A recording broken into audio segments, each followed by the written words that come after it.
اللهم صل على محمد وعلى آل محمد كما صليت على إبراهيم وعلى آل إبراهيم إنك حميد مجيد.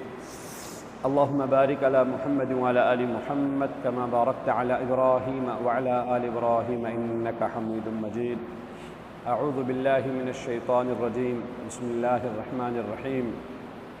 واصبر وما صبرك إلا بالله ولا تحزن عليهم ولا تك في ضيق مما يمكرون إن الله مع الذين اتقوا والذين هم محسنون. صدق الله العظيم. سبحانك لا علم لنا إلا ما علمتنا إنك أنت العليم الحكيم. حسبي الله لا إله إلا هو عليه توكلت وهو رب العرش العظيم. أعوذ بالله من شرور أنفسنا ومن سيئات أعمالنا. أعوذ بالله من شرور أنفسنا ومن سيئات أعمالنا. أعوذ بالله من شرور أنفسنا ومن سيئات أعمالنا. اللهم إني أعوذ بك من شر نفسي ومن شر شياطين الرجيم ومن كل جبار عنيد. فإن تولوا فقل حسبي الله لا إله إلا هو عليه توكلت وهو رب العرش العظيم. أعوذ بالله من شرور أنفسنا ومن سيئات أعمالنا. أعوذ بالله من شرور أنفسنا ومن سيئات أعمالنا. أعوذ بالله من شرور أنفسنا ومن سيئات أعمالنا. اللهم إني أعوذ بك من شر نفسي ومن شر شياطين الرجيم ومن كل جبار عنيد. فإن تولوا فقل حسبي الله لا إله إلا هو عليه توكلت وهو رب العرش العظيم. إن وليي الله الذي نزل الكتاب وهو يتولى الصالحين. الله لطيف بعباده يرزق من يشاء وهو القوي العزيز. قابل احترام ذی عزت حضرات علماء کرام، السلام علیکم ورحمۃ اللہ وبرکاتہ۔ اللہ رب العزت کے فضل سے اور اس کے کرم سے، اس کی عنایات سے ابھی 2 ہفتے سے یہاں جزیرے انڈومان آنا ہوا اور یہاں کے کافی جزائر میں جانے کا موقع اللہ رب الجلال نے دے دیا اور بہت سارے بہترین مناظر کو دیکھنے کا موقع ملا۔ ان مناظر میں سے ایک اہم ترین منظر جو تھا میرے لیے، لوگوں کے لیے تو آئلینڈ مناظر ہوں گے لیکن میرے لیے مناظر جو اہم منظر تھا وہ منظر ایک یہ جگہ ہے جس پر اس وقت ہم بیٹھے ہیں، یعنی یہ مسجد جس میں آپ تشریف فرما ہیں، اس وقت میں بھی آپ کے ساتھ بیٹھا ہوں۔ اہم منظر میرا یہی تھا، وہ ہے کہ ہمارے بالکل آپ کے پیچھے ایک بہت بڑے مرد قلندر حضرت مولانا فقیر محمد صاحب المظاہری رحمہ اللہ جو آرام فرما ہے، اور وہ ایک شمع کی حیثیت سے ہیں اور آپ حضرات سارے پروانے کی حیثیت سے یہاں پر ہیں۔ میں بھی ایک طالب ہوں۔ تو آج علماء کی دوسری مجلس، پہلی مجلس تو ہم نے حضرت مفتی صاحب کے مدرسے میں منعقد کی تھی اور آج یہاں پر ہم دوسری مجلس میں یہاں پہ آئے ہیں۔ نیت یہی تھی کہ بس اب تو کل ہماری رخصتی یہاں مطلب اب جا رہے ہیں، کہیں آگے کا اور سفر ہے کل انشاءاللہ، تو مناسب سمجھا کہ آپ کی زیارت کریں، آپ کو تکلیف دے دیں لیکن زیارت کریں، آپ کو چائے پلا کر یہاں سے مطلب یہاں کے میزبان آپ کو چائے پلائیں، وہ تو مقصد نہیں ہے۔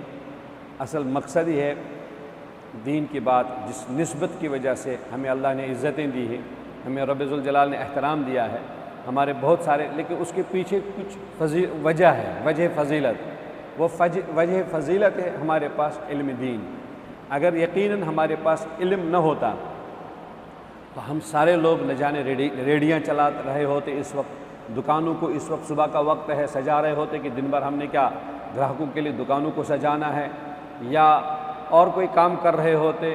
لیکن اللہ کا فضل ہے، صبح اٹھتے ہی ہم پابندی کے ساتھ فجر کی نماز ماشاءاللہ جماعت کے ساتھ پڑھتے بھی ہیں اور پڑھاتے بھی ہیں۔ الحمدللہ لوگوں کو نماز پڑھانے کی وجہ سے ہمارے نمازوں میں الحمدللہ کافی حد تک پابندی، یہ کتنا اللہ کا فضل ہے۔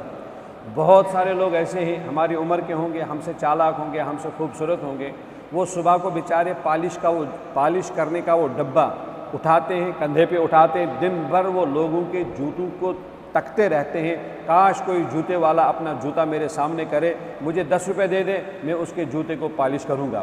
بہت سارے لوگ ایسے ہوں گے کہ جو صبح کو نکلتے ہوں گے، اپنے ورک شاپ میں جاتے ہوں گے، کاش کوئی گاڑی والا آ جاتا، مجھے اپنی گاڑی دے دیتا، میں اس کی گاڑی کو بہت ہی بہترین انداز میں دھو لیتا۔ آپ نے دیکھا ہوگا کافی ٹریفک سگنلوں پر بہت سارے لوگ آتے ہیں، وہ اس وقفے کا فائدہ اٹھاتے ہیں، وہ فوراً اپنا کپڑا اٹھا کر شیشے پہ کپڑا مارتے ہیں، آپ بھائی اللہ کے لیے کچھ دے دو۔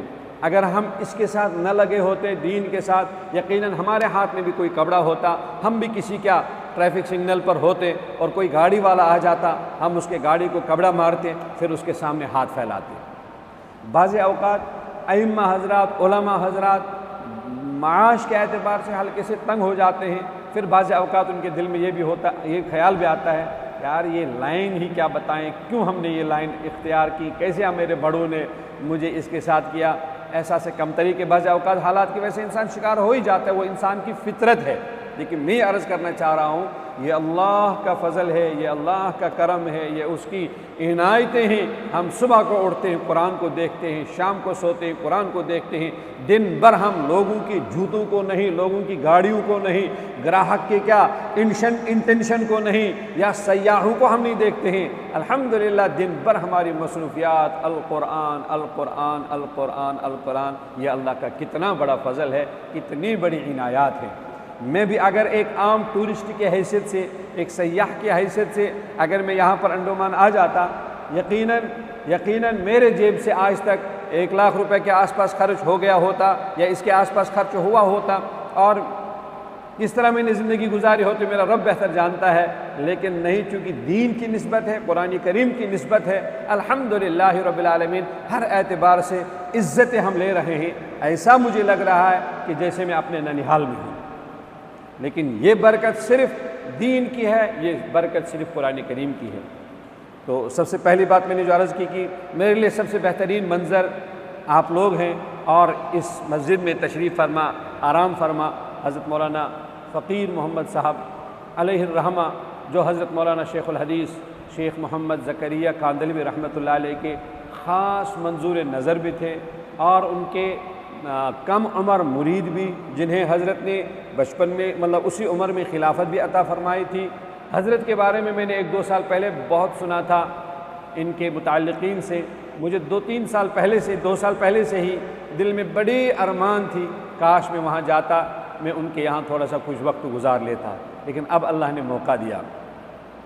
حضرت مولانا فقیر محمد صاحب علیہ الرحمہ، ان کے بارے میں نے سنا ہے، اور بالکل بابوسوخ ذرائع سے سنا ہے کہ حضرت شیخ علیہ الرحمہ نے ایک مرتبہ حضرت مفتی محمود الحسن گنگوہی صاحب علیہ الرحمہ سے فرمایا تھا، او مفتی جی کیا باتیں کر رہے ہو اس فقیر کے بارے میں، فقیر تو اس امت کا غوث ہے، فقیر تو اس امت کا کیا ہے، غوث ہے۔ اس طرح کے کلمات حضرت شیخ علیہ الرحمہ نے فرمائے تھے۔ دراصل ان کی بھی قربانیاں ہیں، جب یہاں سے گئے ہیں جماعت میں کلکتہ، کہاں گئے، پھر کلکتہ سے مدرسوں میں رہے ہیں، انہیں 15 سال سے زیادہ تک اپنے وطن آئے ہی نہیں، بس حضرت شیخ کے در پہ پڑے رہے، حضرت شیخ کے در پہ پڑے رہے۔ کچھ نہ کچھ تو ہے جو حضرت کو ملا، جو حضرت کو ملا، دیکھنے والوں نے دیکھا، جن کے پاس وہ بصیرت تھی، بصارت تھی، وہ دیکھ گئے۔ اللہ رب العزت ہمیں بھی اپنی معرفت اور وہ بصیرت بھی عطا کرے، بصارت بھی عطا کرے، ہمارا رب ذوالجلال۔ اب میں نے قرآن کریم کی ایک آیت پڑھی، میں اسی کے حوالے سے تھوڑی سی گفتگو کروں گا۔ آپ سارے لوگ نصیحت کرنے والے لوگ ہیں، عوام کو سمجھانے والے لوگ ہیں، میری تو ایسی حیثیت ہی نہیں کہ میں کوئی نصیحت کرتا، لیکن نہیں، ایک بھائی ہونے کی حیثیت سے، چاہے بڑا بھائی کہیں یا چھوٹا بھائی کہیں، جو بھی حیثیت ہو، یہ قرآن کریم کی آیت میرے لیے بھی نصیحت ہے۔ قرآن کریم کی جو آیت میں نے پڑھی، بسم اللہ الرحمن الرحیم، یہ ربما کے پارے میں بالکل آخری آیت ہے، وَاصْبِرْ وَمَا صَبْرُكَ إِلَّا بِاللَّهِ۔ آپ جب فیلڈ میں جائیں گے، آپ کے ساتھ حالات آئیں گے، آپ کے ساتھ حالات آئیں گے، چاہے مسجد میں رہنے والے مسجد کے ذمہ داروں کی طرف سے حالات آئیں، سیکریٹری کی طرف سے آئیں، صدر صاحب کی طرف سے آئیں، کیشر کی طرف سے آئیں، یا پھر مدرسے میں رہتے ہوئے مدرسے کی انتظامیہ کی طرف سے آئیں۔ ممکن ہے کبھی کبھی دل میں یہ وسوسہ آ سکتا ہے، کیا ہوا میرے اللہ، کن لوگوں کے تابع آپ نے مجھے کر دیا۔ میں نے ابھی پہلے بات کی تھی کہ پھر بھی اللہ کا فضل ہے، ہم کسی عام ہم تابع رہے ہیں اللہ کے قرآن کی وجہ سے۔ ٹھیک، کل ہم نے دیکھا ایک آئی لینڈ پر کچھ لوگ بورڈ سے وہ اتار رہے تھے، تیل اتار رہے تھے، کیا پسینہ اتر رہا تھا، کیا پسینہ بہہ رہا تھا ان مزدوروں کے سروں سے، کیسے پگڑیاں انہوں نے باندھ رکھی تھی، ایک آدمی سر پر تین 50-50 کلو، اور وہ بھی پھر پانی میں، اور شکل سے بیچارے بھی وہ کالے تھے، پھر وہ جو پسینہ بہ رہا تھا، میں اللہ کو بس اللہ تیرا شکر ہے، اللہ تیرا شکر ہے، کم سے کم یہ مزدوری تو نہیں کرنی پڑ رہی ہے۔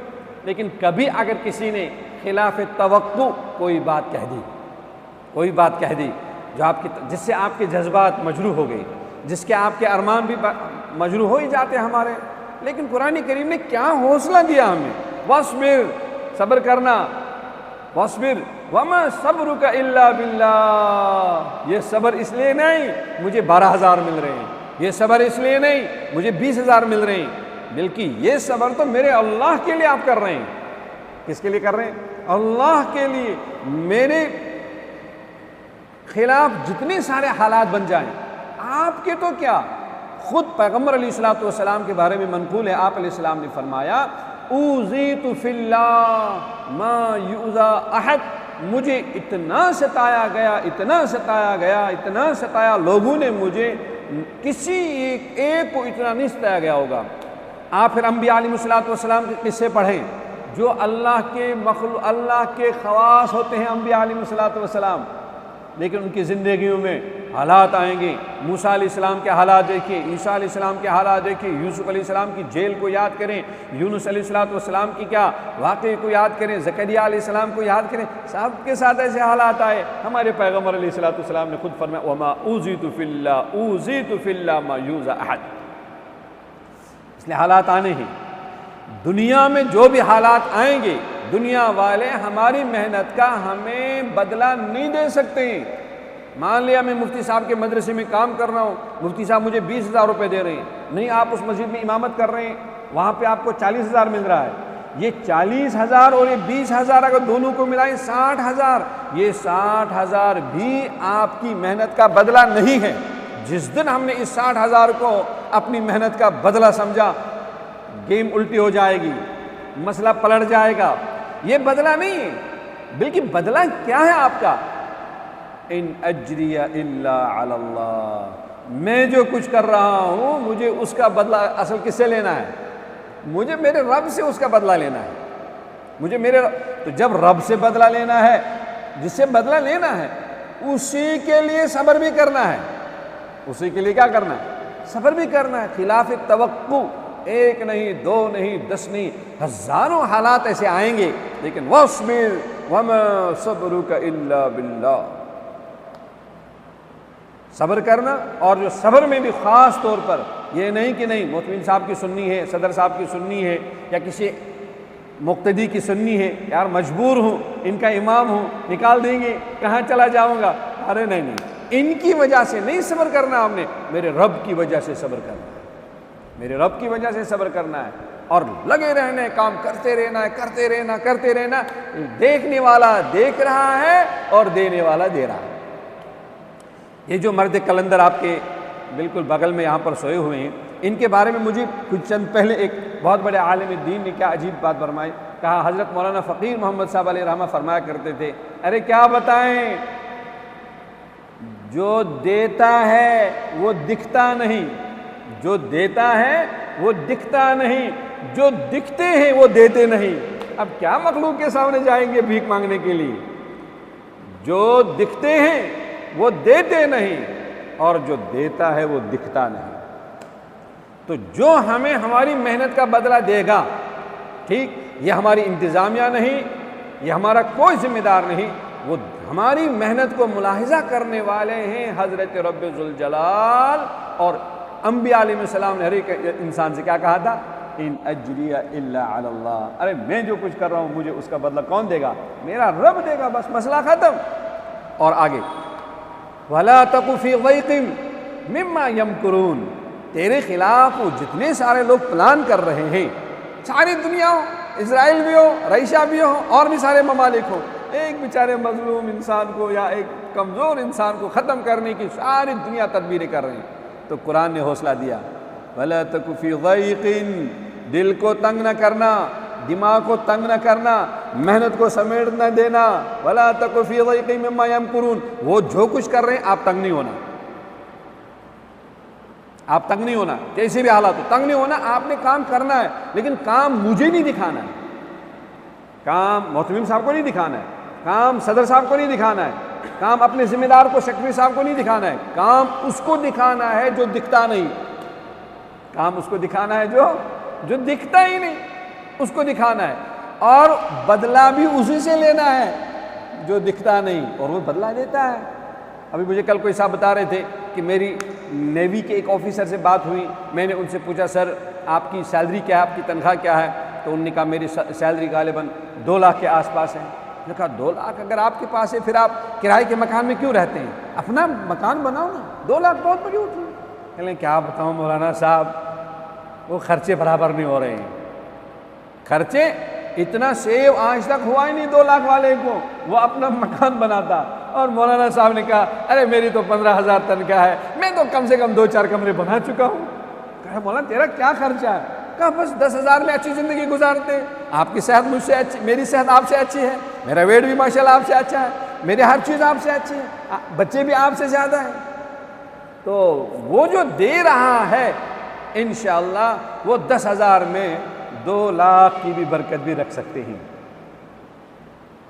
اس لیے وَلَا تَقُ فِي ضَيْقٍ، ایسا سوچنا بھی نہیں میں کام چھوڑ دوں گا، میں بزنس میں چلا جاؤں گا، میں وہ کام کروں گا، میں یہ کام کروں گا، نہیں، جو آپ کر رہے ہیں اس کا بدلہ وہی دے گا، اس کا بدلہ وہی دے گا جو دیکھ رہا ہے۔ وَلَا تَقُ فِي ضَيْقٍ مِّمَّا يَمْكُرُونَ۔ آگے اور ایک حوصلہ ہے، کیا؟ إِنَّ اللَّهَ مَعَ الَّذِينَ اتَّقَوْا، او اللہ تو ان لوگوں کے ساتھ ہیں جو تقوی کا سودا کرتے ہیں، جو تقوی کا لباس پہنتے ہیں، جو تقوی کا کھانا کھاتے ہیں، جن کے صبح سے لے کر شام تک کا ٹائم ٹیبل جو ہے وہ تقوی والا ہے، وہ وایا تقوی، ان کی ساری پلاننگ وایا تقوی آتی ہے۔ تو کیا؟ ان اللہ مع الذین اتقوا، تقوی والوں کے ساتھ تو میں ہوں۔ ان اللہ مع الذین اتقوا والذین ہم محسنون، جو محسنون بھی ہیں، احسان کر رہے ہیں۔ کیا کر رہے ہیں؟ ارے وہ بچہ اس کا سبق یاد نہیں تھا، میں نے زور سے تھپڑ مارا، وہ بیچارہ 5 دن آیا ہی نہیں، اور نہیں بجائے اس کے میں اسے تھپڑ مارتا۔ جس طرح میں اپنے بچے کو بڑے پیار سے بڑے محبت سے سمجھاتا ہوں، اس کو نفع اور نقصان کی باتیں بتاتا ہوں، اپنے دل کی شرارت نکال کر اسے تھپڑ مار کے اسے مکتب سے کیا کرنا، بیچارے کو بددل کرنا، بدزن کرنا، مدرسے کی تعلیم سے اس بیچارے کو یہ کرنا، لیکن اس کے بجا کر میں نے کیا کیا؟ نہیں بیٹا مہربانی کرنا، ہاتھ جوڑے مثلا 2 منٹ کے لیے، پیر پکڑ لیے، کیا ہوا؟ کوئی کام کر دیا بچے کا، کوئی ہدیہ دے دیا بچے کو۔ تو اگر آپ یہ کر رہے ہیں تو اللہ تو آپ کے ساتھ ہے، اللہ آپ کے ساتھ ہے۔ حضرت شیخ علیہ رحمہ، حضرت شیخ کی ہی فیض یافتہ یہ خانقاہ ہے، حضرت مولانا شیخ الحدیث شیخ محمد زکریا کاندلوی رحمۃ اللہ علیہ، انہوں نے ایک حدیث لکھی ہے، اللہ بڑا ڈر لگتا ہے اس حدیث کو دیکھ کر، بہت ڈر لگتا ہے، اللہ ہمارے حال پر رحم فرمائے۔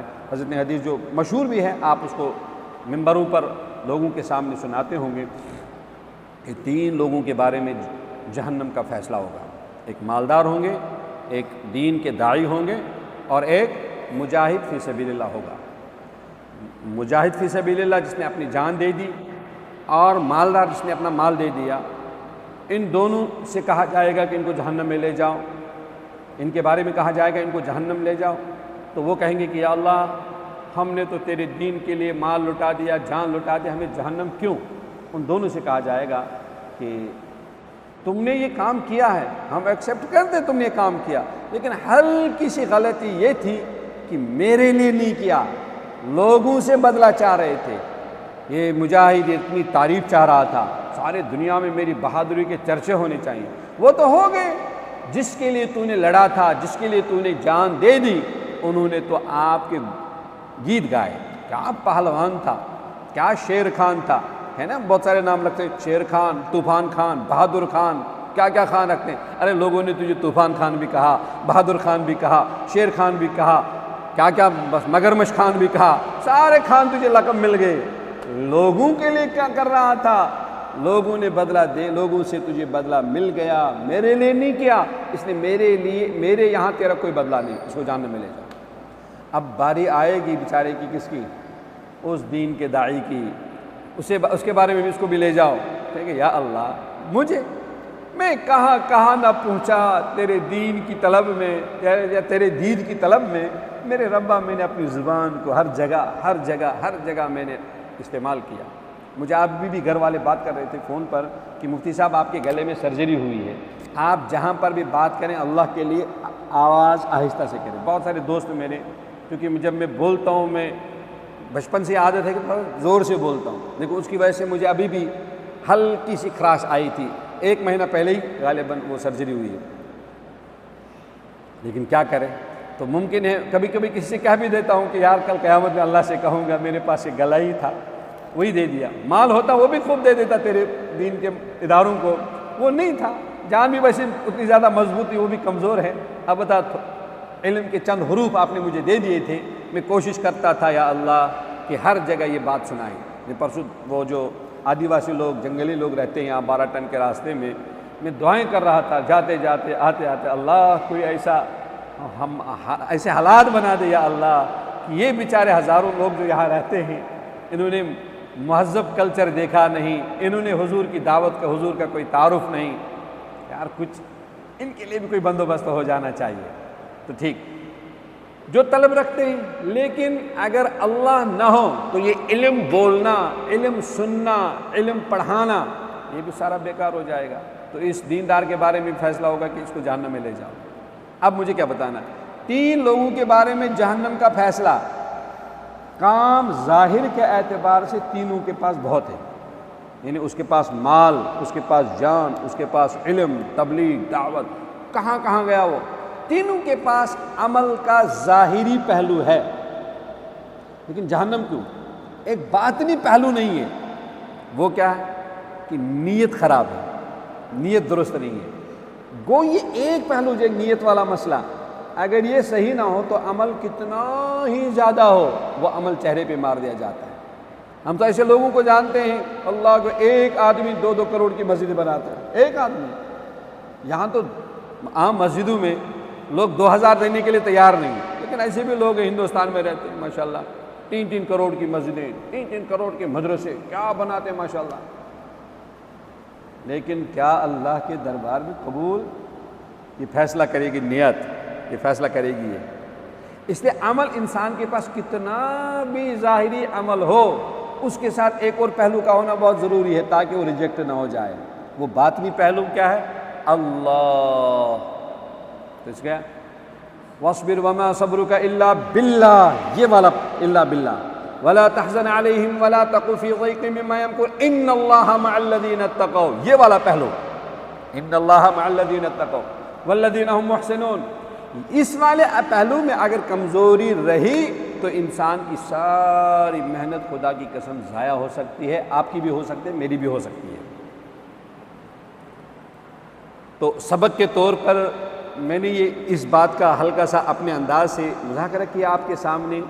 آپ اپنے اپنے علاقوں کو چھوڑ کر بہت دور دراز جگہ پہ آئے ہیں، یہ Andaman, Thailand, Indonesia, Malaysia سے زیادہ قریب ہے۔ یہاں سے انڈیا چلے جائیں 2 گھنٹے کا سفر، 2 گھنٹے کا جہاز میں کیا وقت لگتا ہے، لیکن دائیں بائیں اور کسی ملک میں انٹری کریں اس سے کم وقت لگتا ہے۔ اس کا مطلب ہے آپ اپنوں سے بہت دور آ کر یہاں پر ہیں۔ آپ کی محنت کو دیکھنے والا دیکھ رہا ہے، آپ کی محنت کا بدلہ جو دیتا ہے وہ دیتا بھی ہوگا انشاءاللہ اور دکھتا بھی ہے۔ اور وہ کیا، ابھی حافظ صاحب کی ماشاءاللہ ان کے یہاں ان کے گھر میں بچی پیدا ہوئی، ٹھیک، تو میں کسی سے معلوم بھی کر رہا تھا کہ کیا حالت ہے یہاں کی۔ کہنے لگا اگر ڈیلیوری کیس پرائیویٹ ہاسپٹل میں چلا جائے تو 1 لاکھ تو کہیں نہیں گیا۔ اب امام صاحب بیچارہ 10,000 لینے والا، 1,20,000 روپے اس کو پورے سال سیلری ملنے والی، سال کے بعد تو ساری اٹھا کر کن کو دینی ہے؟ پھر اگر 2 بچوں کے درمیان میں زیادہ گیپ نہ ہو تو بس ادھر سے جمع کرو، پورے سال ان کو دے دو ہاسپٹل والوں کو۔ لیکن ایسے بھی اللہ اسباب بناتے ہیں، اللہ اسباب ایسے بناتے ہیں کہ وہ آپ اپنی آنکھوں سے دیکھتے ہوں گے۔ تو جو اللہ ہماری محنت کا بدلہ ہمیں دے گا، وہ اللہ ہماری محنت کو خوب خوب دیکھ رہے ہیں، اسے ملاحظہ فرما رہے ہیں، اور وہ اس محنت کا بدلہ ہمیں انشاءاللہ تعالی ضرور ملے گا۔ لیکن شرط یہ ہے اس محنت کے ساتھ وہ ایک پہلو، وہ نیتوں والا پہلو، وہ تقوی والا پہلو، وہ احسان والا پہلو، اس کو ملحوظ نظر رکھنا ہوگا تاکہ وہ کم محنت بھی بار آور ثابت ہو سکے۔ تو میں اپنی ذاتی طور پر آپ سبھی حضرات سے گزارش یہ کروں گا کہ ایک تو ذاتی طور پر ماشاءاللہ آپ کر رہے ہوں گے، وہ تو ہے ہی، لیکن اس خانقاہ میں بھی جمعرات یعنی سنیچر کو یہاں پر ذکر کی مجلس ہوتی ہے۔ میں اپنی طور پر گزارش کروں گا، اس لیے یہاں کا نام اپنے یہاں پر بھی ذکر ہو سکتی ہے، اپنے اپنے مقامات پر، اپنے اپنے مسجدوں میں بھی ذکر ہو سکتی ہے، لیکن اس جگہ کو حضرت شیخ الحدیث شیخ محمد زکریا رحمہ اللہ کی طرف خاص نسبت ہے۔ اور ابھی چند سالوں سے جب سے حضرت شیخ آئے ہیں، حضرت نے دلوں کی دنیا پر بڑی محنت کی ہے۔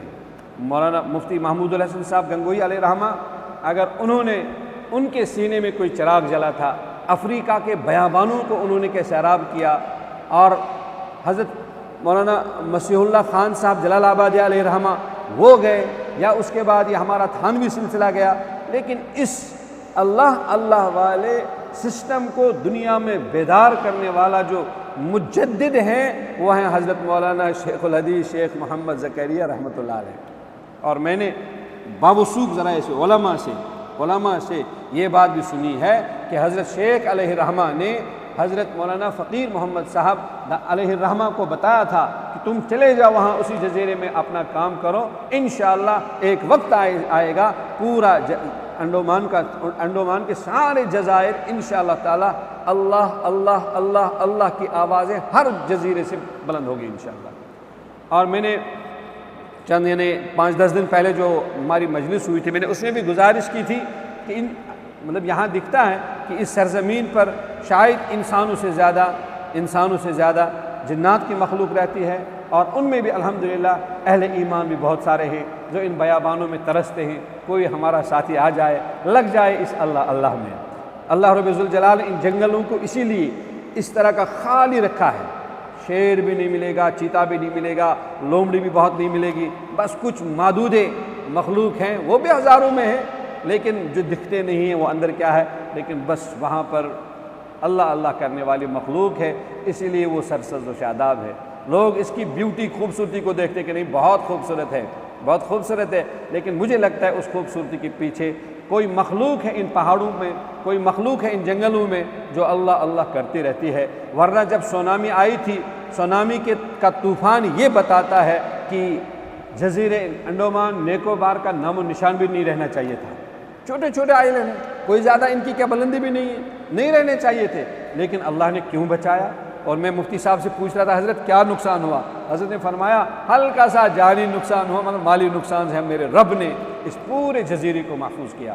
آپ ہی ہیں وہ لوگ جو اس جزیرے کے شمع ہیں، آپ ہی ہیں وہ لوگ انشاءاللہ تعالی جو اس جزیرے کی پہچان ہیں، جو اللہ کرنے کے لیے مجھے لگتا ہے آپ کو میرے رب نے کسی کو کلکتہ سے، کسی کو بنگال سے، کسی کو یو پی سے، کسی کو بہار سے، کسی کو گجرات سے، کسی کو کہیں سے سمیٹ کے بہت سارے لوگوں کو یہاں پہ لایا ہے۔ لوگوں نے اس کو کالا پانی نام دے کر یہاں پہ لوگوں کو کیا ختم کر دیا جاتا تھا، قتل کر دیا جاتا تھا، مگر میرے رب نے شاید کیا کیسی سرزمین بخشی، یہاں پہ لوگوں کو حیات ملنی ہے، یہاں پہ لوگوں کو تازگی ملنی ہے، یہاں سے لوگوں کو انشاءاللہ تعالی ایمان ملنا ہے۔ لیکن کون ہیں وہ لوگ؟ آپ ہی ہیں وہ لوگ، چاہے آپ علم کے اعتبار سے کمزور ہوں یا مثلا عمل کے اعتبار سے بھی کمزور ہوں، لیکن اللہ نے آپ کو منتخب کیا ہے۔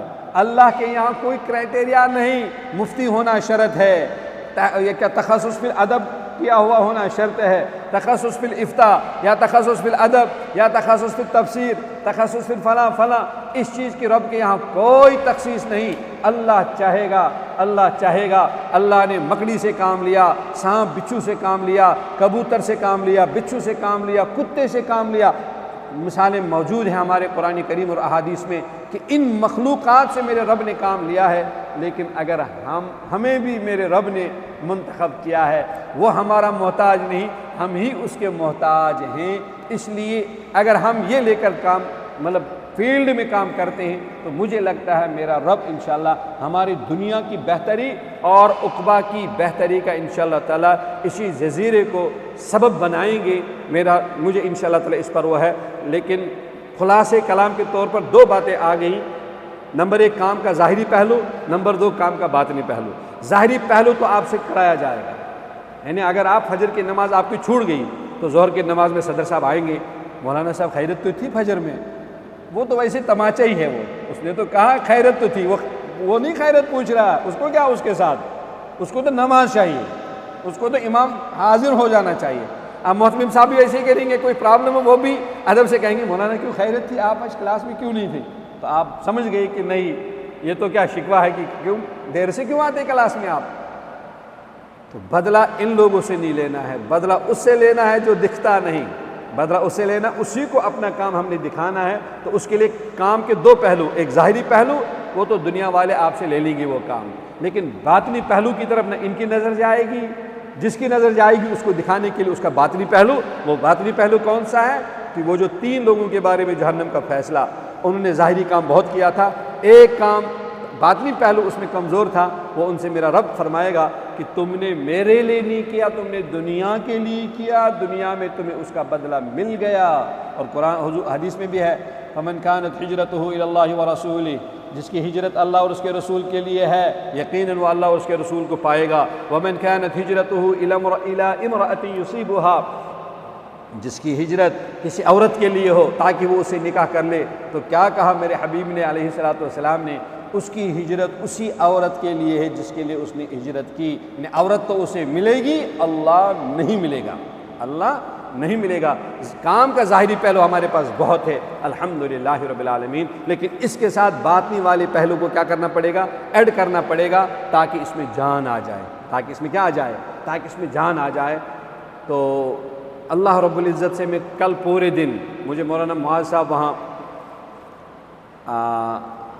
کہاں گئے تھے ہم، ہیولاک گئے تھے ہم، یہ مجھے وہاں پر وہ کہاں سمندر کے نیچے وہاں لے کے گئے، ٹھیک، اللہ اکبر، میں اندر، اچھا ہندو بھی ہمارے ساتھ بیچارے غیر مسلم بھی کچھ لوگ تھے، جب انہوں نے وہ اندر کا منظر دیکھا نا، پانی کے اندر کا منظر، وہ بڑے بڑے پہاڑ دیکھے، اس میں مچھلیاں دیکھی، اس میں وہ دیکھا، ایک کے تو اتنے پسینے چھوٹ گئے اس کو ہارٹ اٹیک ہونے لگا تھا، بیچارے کو جلدی جلدی سے باہر نکالا، وہ باہر اوپر پہ فضا میں آ گیا، وہ بچ گیا۔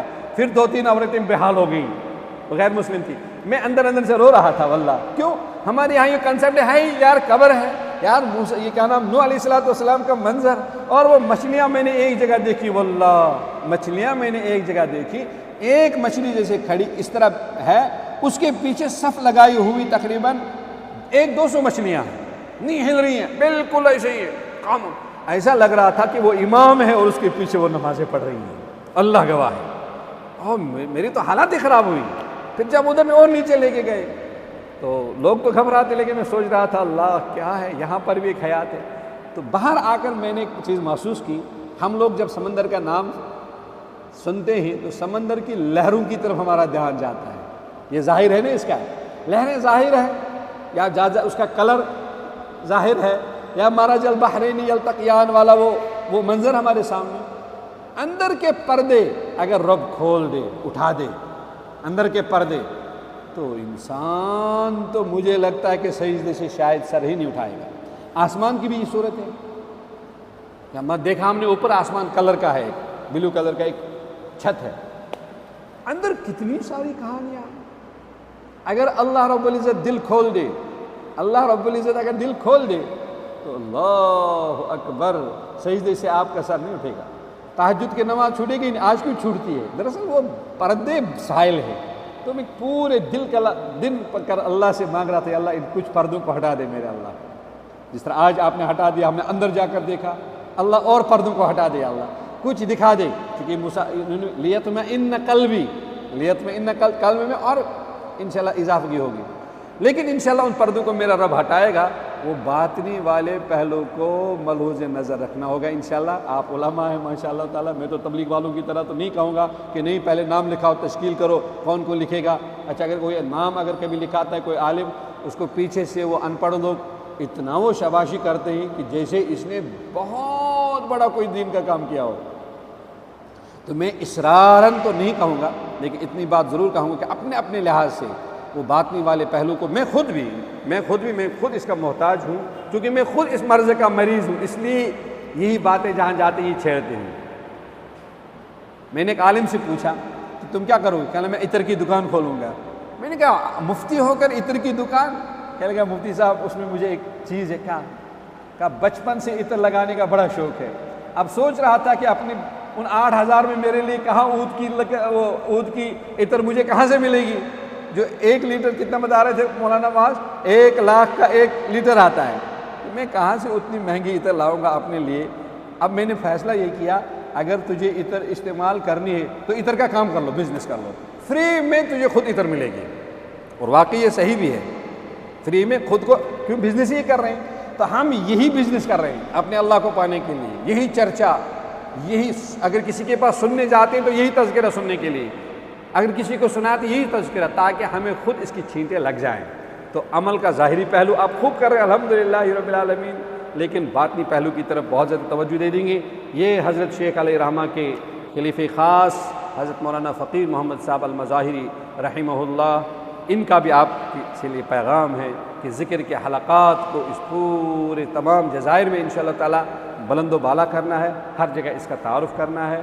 اس کے لیے انشاءاللہ تعالی آپ اپنے آپ کو پریپیئر کریں، اور انشاءاللہ تعالی اگر اللہ نے چاہا ہم بھی یہاں آپ کی خدمت میں آتے رہیں گے انشاءاللہ تعالی، اللہ کے فضل سے، اس کے کرم سے، عنایات سے۔ لیکن آپ بھرپور اس کے لیے فکر مند ہو جائیں۔ آپ صاحب علم ہیں، صاحب فہم ہیں، صاحب بصیرت ہیں، صاحب بصارت ہیں، آپ خود ہی پھر فیصلہ کر سکتے ہیں کہ کیسا کر لینا چاہیے۔ لیکن میں گزارش کروں گا کہ اس خانقاہ میں جو سنیچر کو ذکر کی مجلس ہوتی ہے، میں بھی جب یہاں آیا تو میں نے جب چند قلندروں کو دیکھا اللہ اللہ اللہ اللہ کرتے رہے، تو میں اسی وقت سوچ رہا تھا کہ کاش یہاں کے ائمہ حضرات، علماء حضرات بھی جڑ جائیں۔ کیوں؟ اس خانقاہ کو حضرت شیخ الحدیث مولانا محمد زکریہ رحمہ اللہ کے ساتھ خاص نسبت، اور آپ پڑھیں حضرت کے بارے میں جتنے سارے ان کے خلفاء ہیں، ہمارے شیخ و مرشد حضرت مولانا شیخ عبد الحفیظ المکی رحمہ اللہ، آپ بیتی میں ان کا تذکرہ ہے۔ جب حضرت مولانا فقیر محمد صاحب ان کے یہاں جاتے تھے تو میں نے سنا کہ حضرت ضرور فرماتے، ارے مولانا فقیر محمد ہمیں محروم نہ کیجئے، ہمیں محروم نہ کیجئے۔ کچھ تھا دکھنے والے دیکھتے تھے، جن کو بصیرت تھی وہ دیکھتے تھے، ہمارے شیخ حضرت آپ یہاں تشریف لائیں، ہمیں محروم نہ کیجیے گا۔ تو اس لیے میں گزارش کروں گا انشاءاللہ اس کو سجائیں، آپ اس کی رونق بنیں۔ آپ ہی ساری دنیا کی رونق ہے، مسجدوں کی بھی، لیکن یہ بھی آپ کے بزرگوں کا ایک چھوڑا ہوا یہاں پر ایک ورثہ ہے، اس کو آپ کیا یعنی یتیم نہ ہونے دیں، اس کو آپ بے سہارا نہ ہونے دیں انشاءاللہ تعالی۔ آپ کے چھوٹے بھائی عزیز ہیں، یہاں آصف بھائی ہیں پیچھے بیٹھے ہیں، میں ان سے کل گزارش بھی کر رہا تھا، لیکن یہ آپ کے چھوٹے بھائی ہیں انشاءاللہ تعالی، آپ ان کو بتاتے رہیں کس طرح کرنا ہے، کیا کرنا ہے انشاءاللہ تعالی۔ یہ آپ سب کے غلام ہیں انشاءاللہ تعالی، یہ بھی چاہتے ہیں کہ نہیں مجھ سے کوئی کام لے لیا جائے، لیکن حضرت کے منظور نظر تھے، حضرت نے ان کو منتخب کیا، اپنے ساتھ لے گئے۔ کچھ ہے جس کی پردہ داری ہے، میں گزارش کروں گا انشاءاللہ تعالی اس آشیانے کو آپ خالی نہ رہنے دیں، اس کی رونق بنے انشاءاللہ تعالی، آپ کے دل چمکیں گے۔ اللہ رب العزت کہنے اور سننے سے زیادہ عمل کی توفیق عطا فرمائے۔ سبحان اللہ و بحمدہ، سبحانک اللہم و بحمدک، نشہد ان لا الہ الا انت، نستغفرک و نتوب الیک۔ سبحان ربک رب العزت عما یصفون وسلام علی المرسلین والحمد للہ رب العالمین، آمین۔ ذکر کی تھوڑی سی ایک تسبیح ہم پڑھیں گے انشاءاللہ تعالی، اس کے بعد مختصر سے دعا ہوگی انشاءاللہ، ٹھیک ہے مفتی صاحب؟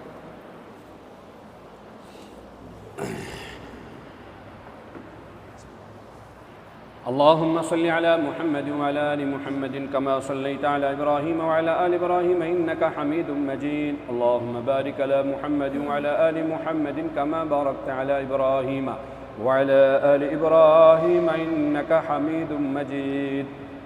أعوذ بالله من الشيطان الرجيم. بسم الله الرحمن الرحيم.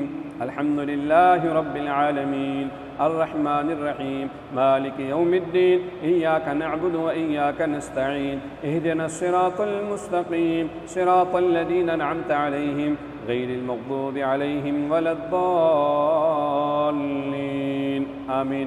بسم الله الرحمن الرحيم. قل هو الله أحد الله الصمد لم يلد ولم يولد ولم يكن له كفوا أحد. بسم الله الرحمن الرحيم. قل هو الله أحد الله الصمد لم يلد ولم يولد ولم يكن له كفوا أحد.